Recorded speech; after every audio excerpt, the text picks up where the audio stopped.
Nah, masyarakat miskin yang tidak memiliki pendidikan dan keterampilan yang memadai cenderung memiliki produktivitas rendah yang menghambat pertumbuhan ekonomi dan daya saing negara. Jadi, jangan sampai kita konten-konten negatif, konten-konten jahat itu lalu menguasai YouTube. Karena YouTube tuh enggak ada agama, enggak ada perasaan, enggak ada baik buruk.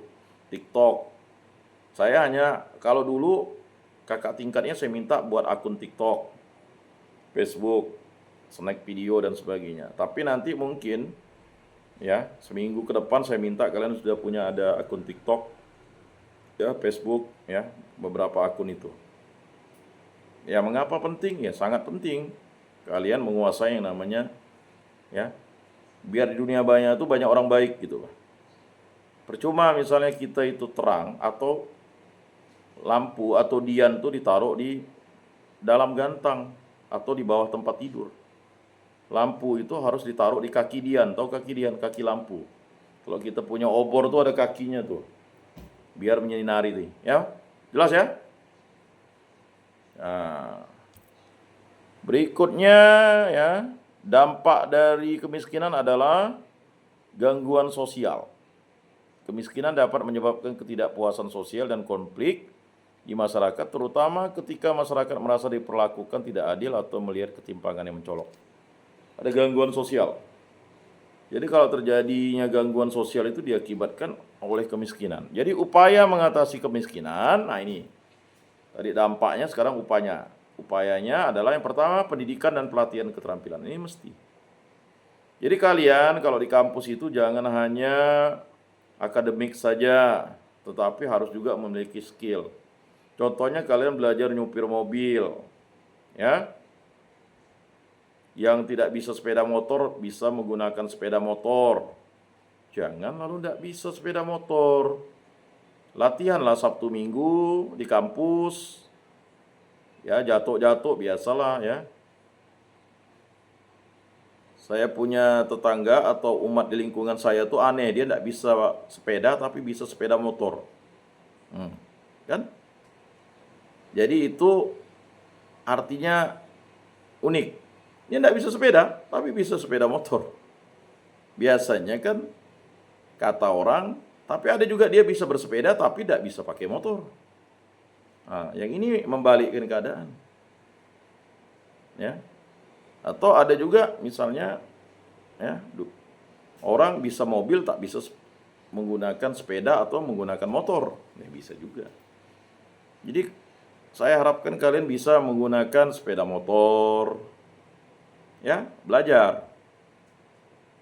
Untuk apalah tinggal di kota atau tinggal di kampus yang besar itu. Kemudian bisa belajar mobil ya kan, keliling-keliling di situ setakan Sabtu Minggu kan. Jadi nanti pulang ke kampung sudah bisa ya minimal menggunakan ya mobil. Jadi jangan kalian tidak memiliki keterampilan ya. Nanti bisa jadi kalian justru keterampilan kalian lah untuk menghidupi kalian, misalnya ngantar anak sekolah atau antar jemput anak sekolah dan sebagainya ya.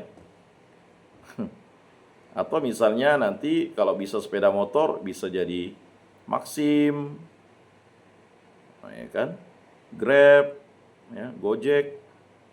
Atau kalau bisa mobil ya bisa GrabCar, bisa Maxim ya. Ini keterampilan. Jelas ya? Apalagi kalau bapak mamanya punya mobil lalu tidak bisa nyupir. Sayang ya. Jadi belajar setelah itu memiliki SIM C, SIM A ya. Jelas ya? Lalu belajar untuk masak. Jadi usahakan kalian itu coba jangan membeli, memasak. Ya, apalagi yang ya bukan apalagi laki-laki perempuan sama saja kan. Ya, saya bersyukur ada satu yang bisa buat apam. Ya, belajarlah. Kan hanya makan apam, siapa tuh yang jualan apam? Jangan kalian ketawakan, itu namanya produktivitas. Atau yang bisa membuat es lilin. Ya udah enggak apa-apa jual di situ kan. Ya, atau menjual TS, ya kan? Ini kan untuk produktivitas. Ya berapa sih? Kalau 46 orang itu semuanya mengkonsumsi TS-nya kan lumayan. Jualnya hanya 3.000, modalnya 1.500 kan lumayan. Saya pikir produktivitas itu penting ya. Jadi kalau acara-acara tuh bukan acara di kafe, tapi acara misalnya di kos kawan, ya kan, masak sop, masak bakso, masak sate, kan begitu ya. Ini kalau hanya pergi ke kafe, itu namanya tidak produktif, kalian tidak mau terampil ya. Kalau ada yang ulang tahun, 46 orang diundang ya kan.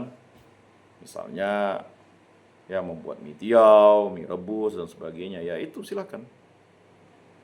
Jadi keterampilan awalnya memang tidak enak. Siapa sih membuat sesuatu enak? Nasi goreng, ya jangan-jangan nanti itu menjadi sumber pendapatan kalian ya.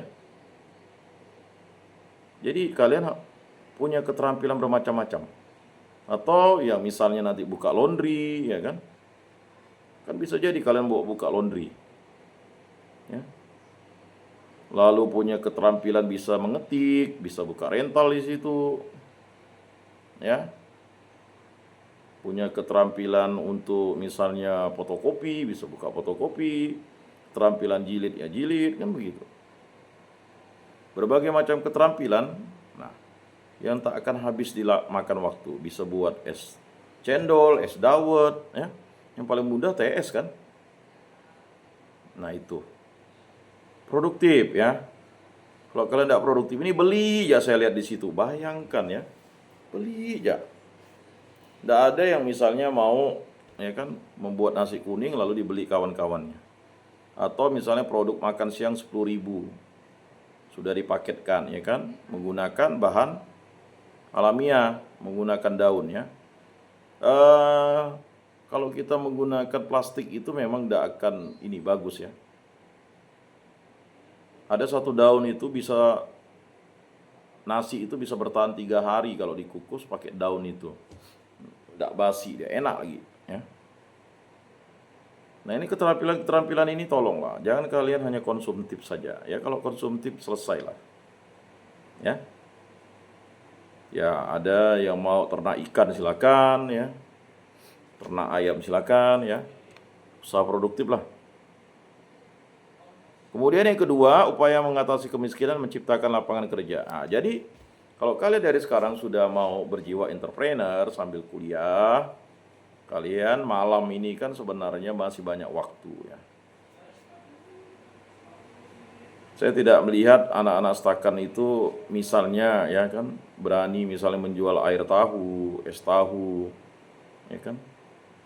Kalau seandainya kalian memang susah kesulitan cari tempat, ya mengapa tidak kalian mulai berpikir ya di halaman stakan depan itu kan. Yang penting kalian bertanggung jawab dengan sampah. Bayangkan kalau kalian memulai dari kelas ini, ya kan, nanti kalian minta izin dengan pihak kampus, misalnya ada yang jual bakso, jual air tahu, ya bisa di depan itu, bahkan ada yang bisa markirkan, ya kan, itu menjadi tempat produktif. Nah sebenarnya masalah kewirausahaan ini, ya kan, tempat itu menjadi ramai kalau kita yang meramaikannya. Daripada kita misalnya ngumpul di tempat lain, misalnya kerja kelompok, ayo kita kerja kelompok di stakan, di sana ada ya kan kawan kita yang jual bakso enak ya kan, bakso 10.000 tapi bakso urat, wah enak. Ini makan ya kan, beli sosis di tempat yang lain. Tidak ada usaha produktif yang kalian bisa lakukan ya. Nanti itu berdampak loh bagi kalian nanti. Misalnya kalian nanti di ngajar di SD, kalian bisa buat kantin ya. Pasti ada bapak mamanya orang kantin kan. Bapaknya guru, mamanya guru, kantin. Nah, kantin sehat kan. Bayangkan kalau misalnya anak-anak bisa keracunan gara-gara tidak sehat kan. Nah, itu. Jadi menciptakan lapangan kerja, investasi dalam sektor yang padat karya seperti industri kecil dan menengah dapat menciptakan lapangan kerja baru dan mengurangi tingkat pengangguran. Nah, saya tidak ada lihat kalian ini buat keterampilan buat rosario. Padahal buat rosario itu adalah sesuatu hal yang mudah sebenarnya. Ya kan? Kalau itu bisa kalian buat rosario, Ya kalian cari bahannya yang ini, ya. Kalau untuk salib dan sebagainya kalian mungkin bisa pesan. Tapi kalau untuk biji-bijinya kalian cari ini ya. Jadi itu hasil produksi kalian dan dijual kan. Kalau kalian hasil produksinya misalnya 5.000, kalian jual 10.000 kan dapat untung 5.000 kan. Orang bisa mencari di tempat kalian nanti. Ya. Nah itu. Ya. Belum lagi berbagai macam gantungan kunci ya kan. Nah ini saya pikir kalian sudah berpikir ke sana harusnya. Ya. Ketiga, ya akses terhadap layanan kesehatan. Nah, memastikan bahwa masyarakat memiliki akses terhadap layanan kesehatan yang terjangkau, membantu meningkatnya kesehatan dan produktivitas masyarakat miskin. Keempat, pemberdayaan ekonomi masyarakat. Program-program seperti bantuan modal usaha, koperasi, dan usaha mikro, kecil, menengah UMKM dapat membantu masyarakat membangun usaha sendiri dan meningkatkan pendapatan. Saya berharap kalian punya program yang namanya tuh koperasi mandiri sendiri 46 orang. Bayangkan 46 orang ini setiap bulannya simpanan wajibnya 10.000 ya. 10.000 berarti 460.000 setiap bulan. Bayangkan kalikan 10 bulan berarti sudah 4.600.000. Nah, kalau kalian memodali siapa tuh untuk buat apam dan kalian ya kan nanti keuntungannya itu bisa dihitung ya untuk gaji yang menjual, untuk gaji yang membuat ya. Lalu nanti kalian dari uang 10.000 itu ya 46 orang misalnya 120 tiba-tiba ya kan setiap bulan itu mendapatkan dividen dari modal kalian misalnya 20.000 kan puji Tuhan. Ya enggak? Jadi ketika kalian tamat ya bayangkan tuh kalau misalnya dividennya 20.000 karena tadi memodali kawan kalian untuk usaha. Kan boleh-boleh begitu 46 orang ya, UB usaha bersama. Ya. Daripada habis ke kafe ya, pergi beli misalnya ya. Pergi ke kafe itu saya pernah kemarin saya pergi ke salah satu kafe itu bisa habis 50.000 duit saya. Ya. Bayangkan kalau kalian bersama bisa buat UB. Ya. Satu bulan 10.000, 120.000. Kalikan ya kan? 4 orang tuh udah berapa? Tadi 4.600.000 kalau 10 bulan ya. Kalian bisa punya yang namanya hadiah Natal sendiri tuh. Nah, kalian kembangkan dan itu bisa berlangsung sampai 4 tahun. Nah, jadi saya ingin mengatakan marilah kita memulai dari hal-hal yang kecil. Makanya saya tidak pernah meninggalkan ya. Saya mengatakan setelah kita nanti sudah selesai, ini kan beberapa waktu lagi mau selesai nih mata kuliah ini. Itu tidak pernah saya keluarkan kalian dari grup. Saya ingin memonitorin kalian apakah betul apa yang saya sampaikan ini bisa dilaksanakan enggak. Tapi kalau tidak dilaksanakan, ini 2 kelas ini ya gitu-gitu saja. Ada yang mulai satu keluar ya, tidak mampu melaksanakannya apa yang saya sampaikan. Nah, saya mau tahu angkatan kalian ini bisa enggak melaksanakan itu.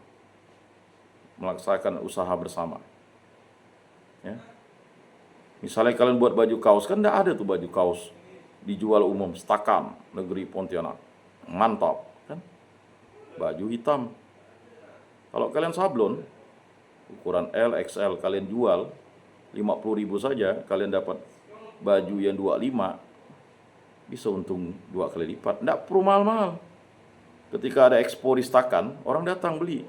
Orang tua ngantar anaknya ke sana, kalian jual baju. Stakan mantap, Stakan bersinar, kan gitu. Tapi buat keren-keren tulisannya. Jangan biasanya orang tidak suka di belakang, di depan. Ya kan? Ya bayangkan modal 25 dapat untung 25.000. Ya jangan mahal. Nah, belum ada kan? Belum ada. Itu diakibatkan apa tadi? Otak kita selalu dijejali oleh sesuatu yang konsumtif. Berikutnya subsidi dan bantuan sosial yang tepat sasaran. Ya, kalian mendapat subsidi yang luar biasa. Sudah saya sampaikan, kalian kuliah di Stakan ini adalah perguruan tinggi termurah kali se-Indonesia. Termurah. Ada yang hanya UKT-nya paling tinggi 1.200.000. Kalau bisa bandingkan dengan perguruan tinggi yang ada di Pontianak saja ya, berapa UKT-nya? Itu pun masih ini ya, padahal subsidinya itu udah sangat luar biasa ya. Belum lagi yang mendapat misalnya Indonesia Pintar, KIP ya. Bukan saya tidak tahu kan. Lalu mempertahankan, kan harus mempertahankan IPK-nya 3, ya minimal 3 di atas. Kalau enggak dicabut kalau misalnya dia dapat beasiswa itu. Sayang kan? Gara-gara tak mau belajar, tak mau buat tugas ya kan.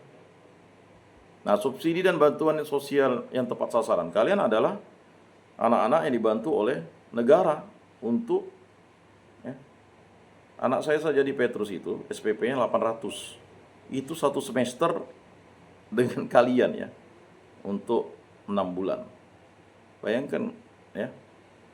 Jadi 2 anak itu harus 1.600.000. Itu di SMA Santo Petrus ya.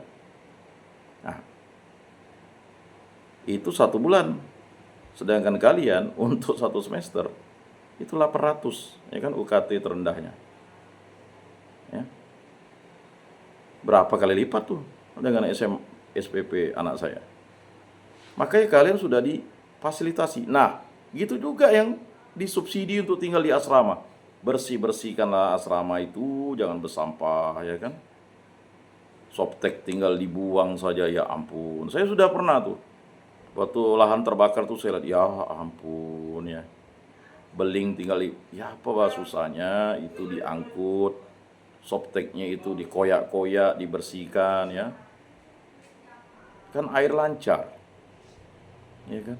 Hanya 200.000 bayarnya. Ngekos itu paling murah 500 loh. Ya itu paling murah ya sekarang. Ya. Kita di Stakan itu asrama 200.